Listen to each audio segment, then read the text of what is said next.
শুধুমাত্র ময়দা আর চিনি দিয়ে এইভাবে এই খাজাটা একবার বানিয়ে দেখুন। খেতে এত ভালো লাগে, আর একবার তৈরি করে মাস জুড়েও খেতে পারবেন। খুবই অল্প সময়ে রেডি হয়ে যায় একেবারে মুচমুচে রসালো খাজা। এত ভালো লাগে খেতে যে দেখবেন একটা খেয়ে মনই ভরবে না। নমস্কার বন্ধুরা, প্রতিদিনের মতো আরো একটা দারুণ রেসিপি নিয়ে হাজির হয়ে গেছি। আজকে শুধুমাত্র ময়দা আর চিনি দিয়ে মুচমুচে রসালো লাচ্ছা খাজা তৈরি করে দেখাবো। এই খাজা বানানো এত সহজ আর খেতে এত ভালো লাগে, একবার বানিয়ে খেলেই বুঝতে পারবেন। তো চলুন খুবই সহজভাবে এই লাচ্ছা খাজা তৈরি করে দেখাবো। আশা করছি আপনাদের অনেক ভালো লাগবে। তো এখানে একটা বাটি নিয়েছি, বাটির মধ্যে নিয়ে নেব 1.5 কাপ মতন ময়দা,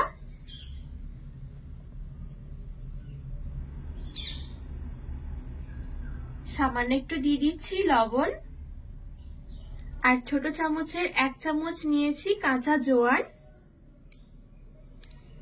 আর এখানে আমি নিয়েছি 3 টেবিল চামচের মতন ঘি। ঘিয়ের পরিবর্তে চাইলে কিন্তু আপনারা সাদা তেলটাও দিতে পারেন, অথবা ঘি অল্প সাদা তেল অল্প মিশিয়েও কিন্তু করতে পারেন। আর ঘিটা দিলে ফ্লেভারটা খুব সুন্দর আসে, খেতেও ভালো লাগে।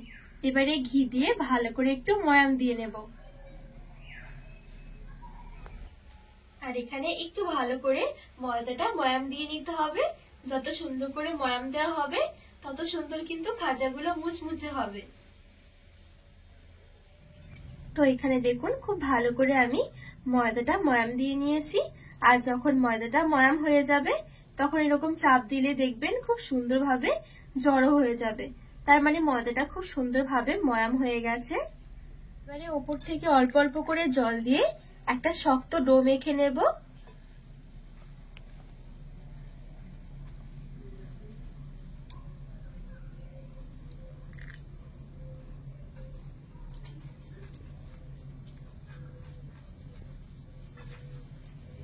আর এখানে এই ডোটা একটু শক্ত করে মাখাতে হবে। আমরা সবসময় যেভাবে করে রুটি তৈরি করার জন্য ডো মাখি তার তুলনায় একটু শক্ত। তো দেখুন এখানে খুব সুন্দরভাবে ডোটা আমি মেখে নিয়েছি। এবারে আমি ঢাকা চাপা দিয়ে 5 মিনিটের মতন একটু রেস্টে রেখে দেব।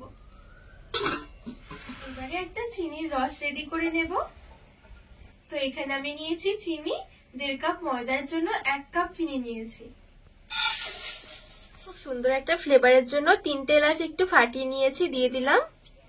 আর 1 কাপ চিনির জন্য দিয়ে দেব 1/2 কাপ জল। খুব বেশি ঘন নয় আবার খুব বেশি পাতলা নয়, ঠিক মাঝামাঝি টাইপের একটা চিনির রস রেডি করব। তো এখানে চিনি গলে গিয়ে চিনির রসটা ফুটতে শুরু করেছে। এবার আমি গ্যাসের আঁচটা বন্ধ করে দেব।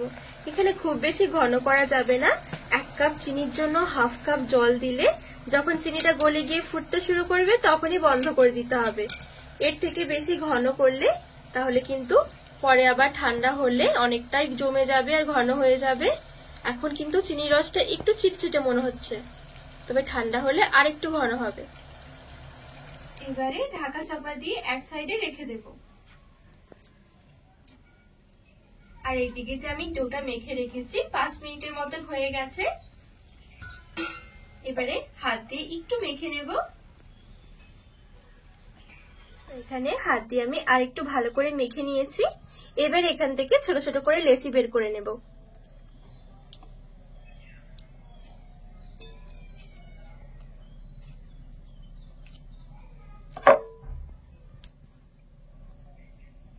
দেখুন এখানে আমি সমান ভাগ করে লেচিগুলো বের করে নিয়েছি। এবারে এখান থেকে একটা লেচি নিয়ে নিয়েছি, আর খুব বেশি কিন্তু বড় করিনি, দেখুন একটু মিডিয়াম সাইজ করে রেখেছি। এবারে এই লেচিটা চাটুর মধ্যে রেখে একটু পাতলা করে বেলে নেব।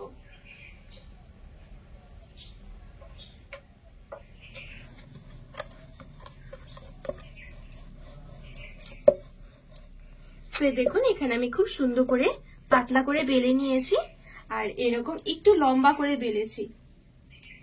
এবারে সাইডটা একটু কেটে নেব।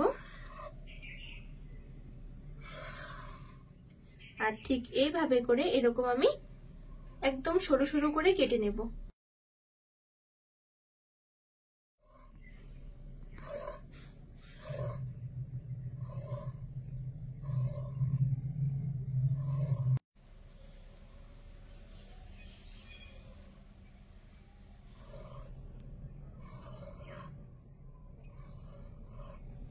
তো দেখুন এখানে আমি খুব সুন্দরভাবে এরকম একটু সরু সরু করে কেটে নিয়েছি। এবার উপরে হালকা করে একটু ময়দা ছড়িয়ে দেব,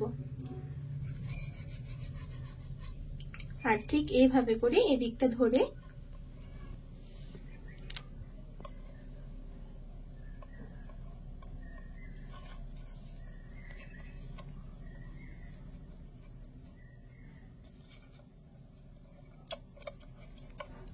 এই দেখুন এবার হালকা করে এভাবে করে একটু ঘুরিয়ে নেব, আর ঠিক এরকম করে একটু প্যাঁচ দিয়ে নেব।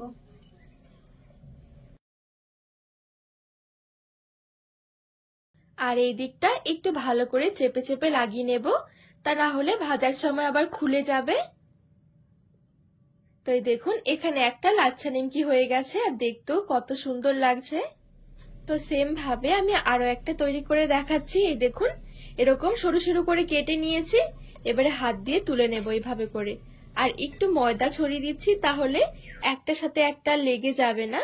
এবারে দুই দিকটা এভাবে করে হাত দিয়ে ধরে হালকা একটু টেনে এভাবে করে মুড়িয়ে নেব। এই দেখুন, আর এভাবে করে একটু ভাঁজ দিয়ে নেব। আর এই দিকটা অবশ্যই একটু ভালো করে লাগিয়ে নিতে হবে, তা না হলে কিন্তু খুলে যাবে পরে। হাত দিয়ে একটু চেপে চেপে লাগিয়ে নিলেই হয়ে যাবে। তো এই দেখুন এখানে আরো একটা লাচ্ছা নিমকি রেডি হয়ে গেছে।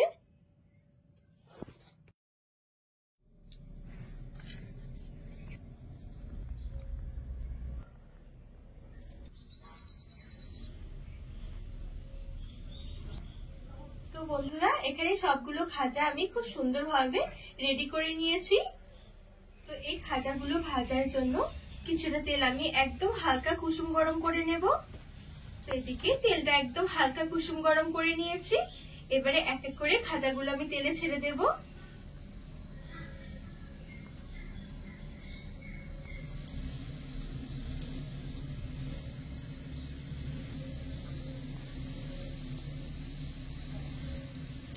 তো সবগুলো খাজা আমি তেলের মধ্যে ছেড়ে দিয়েছি। এবারে একদমই হালকা আঁচে রেখে দেব, আর একটু সময় নিয়ে হালকা আঁচে ভাজতে হবে, তাহলে অনেক বেশি খাস্তা আর মুচমুচে হবে। তো এইখানে হালকা আঁচে খুব সুন্দরভাবে খাজাগুলো আমি ভেজে নিয়েছি। উল্টে পাল্টে লালচে করে ভেজে নিতে হবে, একদমই অল্প সময়ের মধ্যে ভাজা হয়ে যাবে, খুব বেশি সময় লাগবে না। আর এখানে কিন্তু আমার এই খাজাগুলো খুব সুন্দরভাবে ভাজা হয়ে গেছে। তেল ঝরিয়ে তুলে নেব।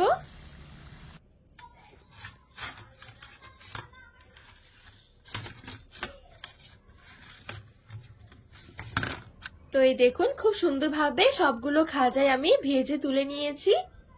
এইবারে এদিকে যে আমি চিনির রসটা করে রেখেছিলাম, চিনির রসের মধ্যে গরম গরম খাজাগুলো কয়েকটা দিয়ে দিচ্ছি, আর এইভাবে করে হালকা করে একটু নেড়েচেড়ে মিশিয়ে নেব। শুধুমাত্র মিশিয়ে নিলেই হয়ে যাবে, খুব বেশিক্ষণ চিনির রসের মধ্যে রাখার দরকার হবে না। তো এই দেখুন মিশিয়ে আমি তুলে নিচ্ছি, আর কত সুন্দর লাগছে দেখতে। এবারে একটা প্লেটের মধ্যে তুলে নেব সবগুলো খাজা একইভাবে চিনির রসটা কোট করে। তো সবগুলো খাজা চিনির রস এভাবে কোট করে তুলে নিয়েছি। ওপরে একটু বাদাম কুচি ছড়িয়ে দিচ্ছি, খেতে ভালো লাগবে, দেখতেও ভালো লাগবে। আর এইখানে আমি একটু নিয়েছি চাঁদনি ওয়ার্ক, এটা একেবারে অপশনাল, দেখা সৌন্দর্যের জন্য আমি নিয়েছি। আর এই দেখুন অল্প করে লাগিয়ে দিয়েছি, আর এখন দেখতেও কত সুন্দর লাগছে। রেডি হয়ে গেল ভীষণ মজার মুচমুচে রসালো খাজা। এইগুলো কিন্তু আপনারা অনেকদিন পর্যন্ত রেখেও দিতে পারেন একটা বয়ামের মধ্যে ভরে, খেতে ভীষণ ভালো লাগে। তো বন্ধুরা আজকে এই খাজার রেসিপি আপনাদের কেমন লেগেছে অবশ্যই কিন্তু কমেন্ট করে জানাবেন। আর রেসিপি ভালো লাগলে চ্যানেলটিকে সাবস্ক্রাইব করে পাশে থাকার অনুরোধ রইল।